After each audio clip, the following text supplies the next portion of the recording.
बिस्मिल्लाहिर्रहमानिर्रहीम। अस्सलाम वालेकुम। My name is Ishan Khalid और आज हम वेब डिज़ाइन एंड डेवलपमेंट का लेक्चर नंबर 8 स्टार्ट करने जा रहे हैं, जिसके अंदर हम डिस्कस करेंगे HTTP के बैकग्राउंड के बारे में। अब हम जो नेक्स्ट लेक्चर्स आएंगे हमारे, उस पे हम जितने भी हमारे पास प्रोटोकॉल्स वेब में यूज़ होते हैं हम उन पे एक एक लेक्चर करेंगे। लेकिन चूंकि आपको ये चीज़ पता होनी चाहिए कि HTTP अगर यूज़ होता है तो वो किस जगह पे होता है और इसके थोड़ा सा बैकग्राउंड के बारे में नॉलेज होनी चाहिए, इसलिए आज का लेक्चर सिर्फ बैकग्राउंड के बारे में होगा। नेक्स्ट लेक्चर HTTP पे होगा हमारा।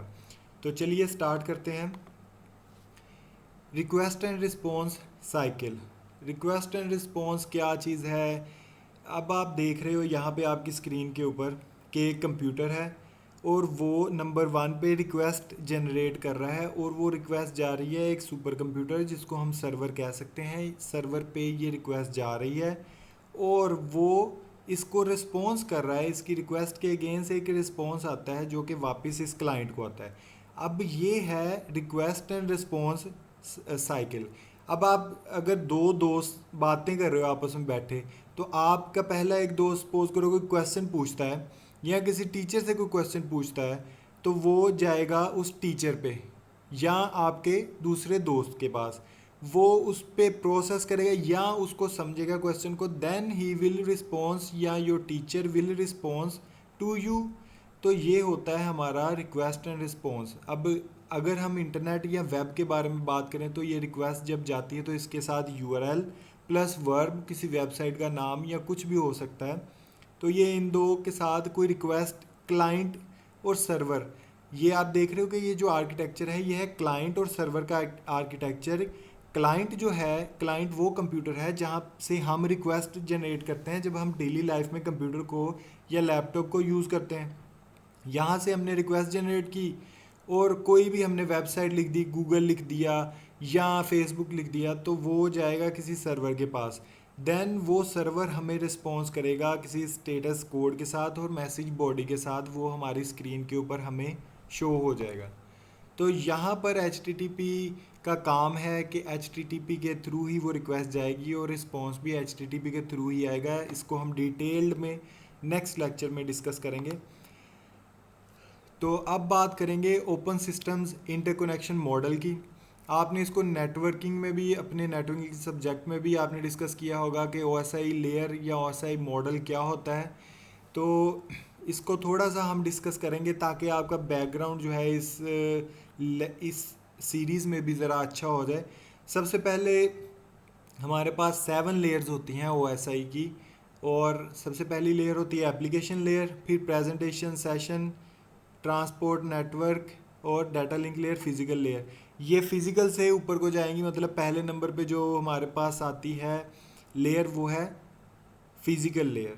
फिजिकल लेयर क्या है, ऊपर से हम डिस्कस करना स्टार्ट करते हैं, then we will briefly note over it, कि थोड़ा ब्रीफली देख लेंगे इसको कि क्या काम करता है, क्योंकि हमें सिर्फ इसके बारे में नो हाउ होनी चाहिए और कहाँ कहाँ पे ये यूज़ हो रहा है, यूज़ हो रहे हैं, कौन कौन से किस लेयर पे कौन कौन से प्रोटोकॉल्स यूज़ हो रहे हैं, क्योंकि ये आपको इंटरव्यू में भी क्वेश्चन आ सकते हैं कि किस लेयर पे कौन सा प्रोटोकॉल यूज़ होता है, तो इसको आप अच्छे तरीके से याद रखना। अब बात करते हैं एप्लीकेशन लेयर के बारे में। एप्लीकेशन लेयर वो लेयर है इन सातों लेयर्स में कि जो आपको आपके कंप्यूटर स्क्रीन के ऊपर नज़र आ रही होती है चीज़, वो एप्लीकेशन लेयर की ज़िम्मेदारी है। ठीक है, यहाँ पर वो यूज़र इंटरेक्शन में होती है। ये यूज़र इंटरेक्शन के अंदर सबसे पहले यहाँ पर कौन कौन से प्रोटोकॉल्स यूज़ होते हैं वो आप देख सकते हो। SMTP, simple mail transfer protocol, ये मेलिंग के लिए यूज़ करते हैं ट्रांसफ़र प्रोटोकॉल। फिर उसके बाद है FTP फाइल ट्रांसफ़र प्रोटोकॉल होती है, ये फाइल्स को सेंड करने के लिए। टेलनेट है। उसके बाद जो मेन जिस पे हम फोकस्ड हैं, जो हमारा लेक्चर है आज का, जिसका बैकग्राउंड हम देख रहे हैं, वो है HTTP। तो HTTP एप्लीकेशन लेयर पे यूज़ होता है। इसके अलावा HTTPS जो इसका लेटेस्ट वर्जन है वो भी एप्लीकेशन लेयर पे यूज़ होता है, उसको हम नेक्स्ट डिटेल में देखेंगे। उसके बाद है प्रेजेंटेशन लेयर। इसके ऊपर फॉर्मेट डाटा होता है और इंक्रिप्शन और डिक्रिप्शन का आपको कुछ नो हाउ होगा कि इंक्रिप्शन क्या होती है, डिक्रिप्शन क्या होती है। इंक्रिप्शन बेसिकली एक कॉन्सेप्ट है जो कि आपके डाटा को किसी और फॉर्म में कन्वर्ट कर देता है फिर उसको किसी लाइन पे हम भेज देते हैं और नेक्स्ट अगली तरफ जाके वो दोबारा उस पर वो फॉर्म अप्लाई की जाती है जिससे वो डिक्रिप्ट हो जाता है और असल टेक्स्ट में आ जाता है वापस। अब जैसे मैंने अगर कोई बात किसी को कहनी हो और मैं नहीं चाहता कि दरमियान में कोई बात ये मेरी सुन ले, तो मैं उसको कुछ ऐसे वे में बताऊंगा ताकि वो असल जो लफ्ज़ हैं वो बदल जाएं, और फिर जब अगले बंदे के पास पहुंचे तो फिर से वो चीज़ जो है कन्वर्ट होकर असल लफ्ज़ों में आ जाए। तो ये हमारे पास इंक्रिप्शन और डिक्रिप्शन होती हैं जो कि हमारे जितनी भी रिक्वेस्ट होती हैं जो ट्रांसपोर्ट लेयर जो लेयर्स के अंदर प्रेजेंटेशन लेयर है इस चीज़ की रिस्पॉन्सिबल कि वो आपके डाटा को आपके मैसेज को इनक्रिप्ट कर देती है। फिर उसके बाद है session layer, start and stop session. अब सेशन क्या है बेसिकली, जैसे मैं आपको कहूँ कि अगर ग्रुप में किसी ने भी डिस्कशन करनी है तो उसका इतना टाइम है, मतलब 1 से 2 बजे तक डिस्कशन हम कर सकते हैं। तो वो 1 से 2 बजे का जो टाइम सेट हुआ है वो है हमारा सेशन। इसी तरीके से अगर वेब की तरह वेब की नोयत से देखें हम, तो वेब में काफ़ी ज़्यादा ऐसी, जैसे मोबाइल रजिस्ट्रेशन करवाने की जो वेबसाइट है हमारी पीटीए की, वहाँ पे हम अपना अकाउंट बना लेते हैं। अब एक दिन हमारा वहाँ पे लॉगिन रहेगा ना, तो अगले दिन अगर जाएंगे हम दोबारा कि वो लॉगिन, मतलब पहले से ही हम लॉगिन हो उसके अंदर, वो ऐसे नहीं करता, वो एक्सपायर कर देता है सेशन। मतलब एक्सपायर करने का क्या है कि वो आप दोबारा उस पेज को ओपन करोगे तो वो आपसे दोबारा आईडी और पासवर्ड मांगेगा। तो ये बेसिकली होता है कि वो सेशन जो होता है आपका वो एक्सपायर हो गया होता है, दोबारा फिर से आपको लॉगिन करना पड़ता है उस पर। तो ये सेशन लेयर की रिस्पॉन्सिबिलिटी है सेशन को मेंटेन करना। फिर उसके बाद है ट्रांसपोर्ट लेयर। ट्रांसपोर्ट लेयर के अंदर जो प्रोटोकॉल्स यूज़ होते हैं वो है टीसीपी, यूडीपी, पोर्ट नंबर्स। अब टीसीपी और यूडीपी मैं अपने पिछले लेक्चर्स में भी आपको बता चुका हूँ कि टीसीपी क्या होता है, यूडीपी क्या होता है। इसको नेक्स्ट भी हम मज़ीद एलेबोरेट करेंगे अपने नेक्स्ट लेक्चर्स में, क्योंकि ये भी प्रोटोकॉल्स हैं और अब हमने प्रोटोकॉल्स को ही डिस्कस करना है। पोर्ट नंबर मैं बताता चलूँ कि पोर्ट नंबर क्या है। जैसे हर किसी के घर का कोई एड्रेस है और वहाँ पर कोई ना कोई अगर डाकिया अगर कोई चीज़ दे के जाए, जैसे आप मूवीज़ में देखते हो तो वहाँ पर बाहर उन्होंने लगाए होते हैं एक लकड़ी के ऊपर थोड़ा बॉक्स सा लगाया होता है, उसके अंदर वो जो भी मेल कोई आती है उसके अंदर डाल के वो चले जाता है। फिर आप घर से निकलते हो तो आप उसके अंदर से अपना मेल बॉक्स चेक करते हो और वह सारी मेल्स जो है ना अपने घर के अंदर लेके आगे आप पढ़ते हो उन्हें, जो भी करते हो, ठीक है। तो वो बेसिकली क्या होगा आपका पोर्ट नंबर। और एच का पोर्ट नंबर क्या है 80। SMTP जो प्रोटोकॉल है उसका पोर्ट नंबर है 25। FTP का पोर्ट नंबर है 21। तो ये डिफरेंट पोर्ट नंबर्स होते हैं, और लेकिन HTTP का 80 ही रहेगा हमेशा। अब यहाँ मैं आपको दिखाता हूँ, ये मैंने ओपन किया था कमांड प्रॉम्प्ट पे। आपको इसके लिए लिखना पड़ता है नेट स्टेट स्पेस, ये माइनस का साइन है, साथ में n लगा देंगे आप, ठीक है, -n। तो इससे क्या होगा, इसको एंटर करेंगे तो आपके पास जो प्रोटोकॉल्स है उसकी लिस्ट आ जाएगी। टीसीपी प्रोटोकॉल्स चल रहे हैं, लोकल एड्रेस जहाँ जहाँ आपने रिक्वेस्ट की है, फॉरेन एड्रेस जहाँ पर आपकी रिक्वेस्ट गई है फॉरेन एड्रेसेस पे, ठीक है, ये वो आपको सारे शो कर देगा। फिर उसके बाद स्टेट है उसकी, इस्टेब्लिश मतलब अभी तक वो सेशन जो है वो इस्टेब्लिश है आपका। अब यहाँ पर जो चीज़ मैंने आपको दिखानी है वो है पोर्ट नंबर। ये आप देख रहे हो कि सारा एड्रेस लिखा हुआ है, एंड पे 80 लिखा हुआ है, तो ये जो 80 है ये है पोर्ट नंबर। अभी हमने देखा कि HTTP का पोर्ट नंबर क्या है, HTTP का पोर्ट नंबर है 80, मतलब ये जो भी रिक्वेस्ट गई है ये HTTP के थ्रू गई है। उसके अलावा आप देख रहे हो 443 भी है यहाँ पर एंड पे। ये जो 443 है ये बेसिकली वो रिक्वेस्ट गई है जो HTTPS के थ्रू है। HTTPS का पोर्ट नंबर है 443।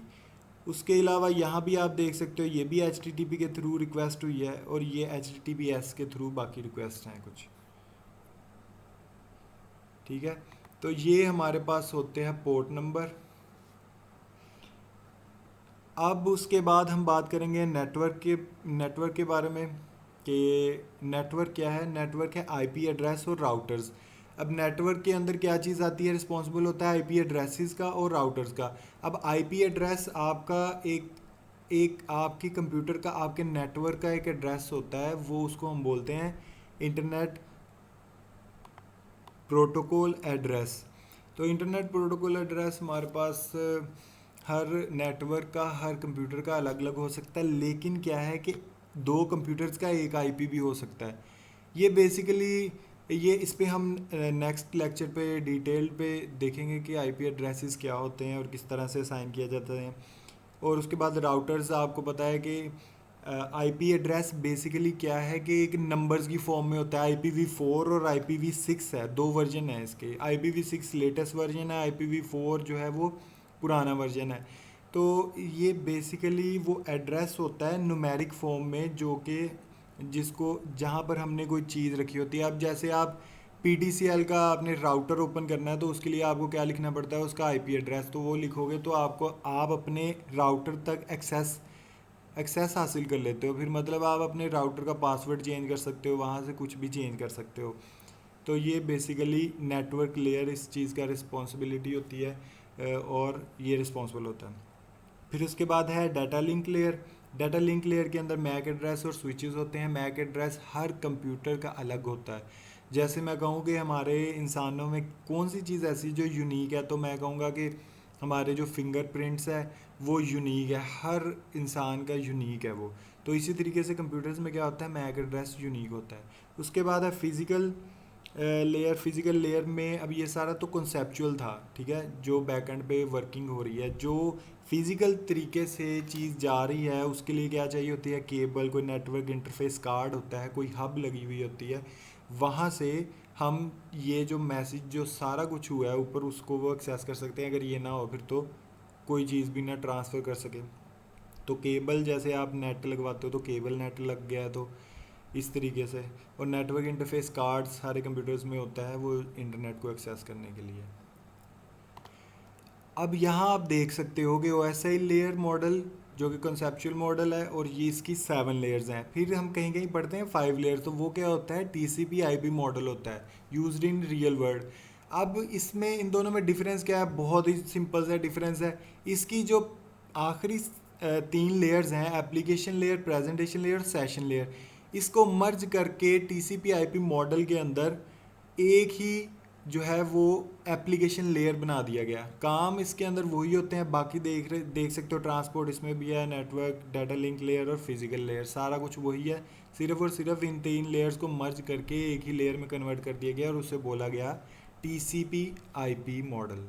उसमें भी सेम वर्किंग वही है TCP/IP मॉडल के अंदर भी, और वही प्रोटोकॉल्स यूज़ होते हैं जो कि वहाँ पर HTTP, FTP और SMTP, जिनके बारे में अभी हमने पढ़ा। और ट्रांसपोर्ट लेयर पे TCP, UDP, नेटवर्क पे IP और राउटर, इस तरह से। और ये यहाँ पर आपको ये पोर्ट नंबर्स हैं। बाकी यहाँ मैंने बात की थी 443 की, तो आप देख सकते हो HTTPS जो हमारा प्रोटोकॉल है वो पोर्ट नंबर यूज़ करता है 443, ये इसका पोर्ट नंबर है। तो ये आपने याद रखना है। उसके अलावा ये बाकी जो प्रोटोकॉल्स हैं उनके पोर्ट नंबर्स यहाँ पे मेंशन है।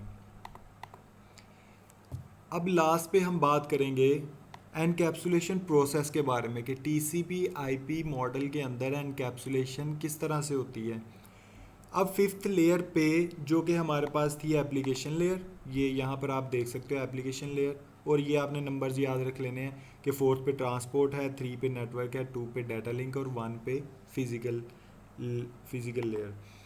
तो 5th पे थी हमारे पास एप्लीकेशन लेयर। एप्लीकेशन लेयर पे सपोज करो आप कोई रिक्वेस्ट जनरेट कर रहे हो या आप कोई मेल सेंड करना चाह रहे हो, तो वो आपका डाटा होगा। तो ये जो बॉक्स है ये आपका डाटा शो कर रहा है कि मतलब अभी आपका डाटा जो है वो क्रिएट हो गया है। उसके बाद सेगमेंट्स होंगे। अब 4th लेयर पे क्या है, ट्रांसपोर्ट लेयर। अब ट्रांसपोर्ट लेयर के अंदर क्या हो कि जिस भी प्रोटोकॉल के थ्रू आप वो डाटा सेंड करने जा रहे हो, ये या तो हो सकता है TCP या UDP। तो ये यहाँ पर TCP यूज़ हुआ है, तो उसका एक ब्लॉक उस आपके डाटा के साथ अटैच हो गया। फिर उसके बाद 3rd पे पैकेट्स होंगे। थर्ड थर्ड हमारे पास लेयर कौन सी है, नेटवर्क लेयर। नेटवर्क लेयर पे IP इसके साथ असाइन कर दिया जाएगा।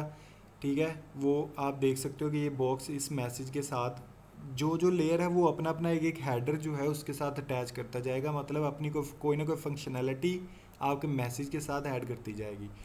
सेकंड पे है ईथरनेट। यहाँ आप देख सकते हो कि डाटा लिंक लेयर में ईथरनेट और स्विचेस थे, तो ईथरनेट के थ्रू ये सेंड होगा। और वन पे फिजिकल लेयर वो कोई केबल के थ्रू एक जगह से दूसरी जगह ट्रांसफ़र हो जाएगा।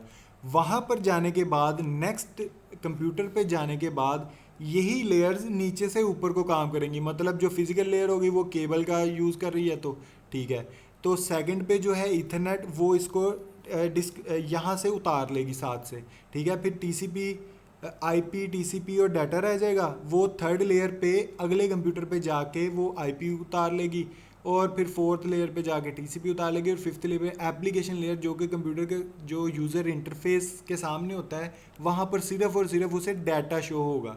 तो ये बेसिकली इसकी एनकैप्सुलेशन है।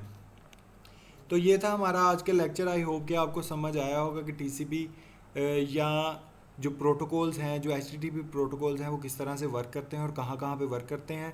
और आगे हम इनको प्रॉपर डिटेल में देखेंगे कि इनके अंदर क्या क्या है, इनका आर्किटेक्चर क्या है और किस तरह से ये नेटवर्क के अंदर अपनी फंक्शनैलिटी परफॉर्म करते हैं। तब तक के लिए अल्लाह हाफिज़।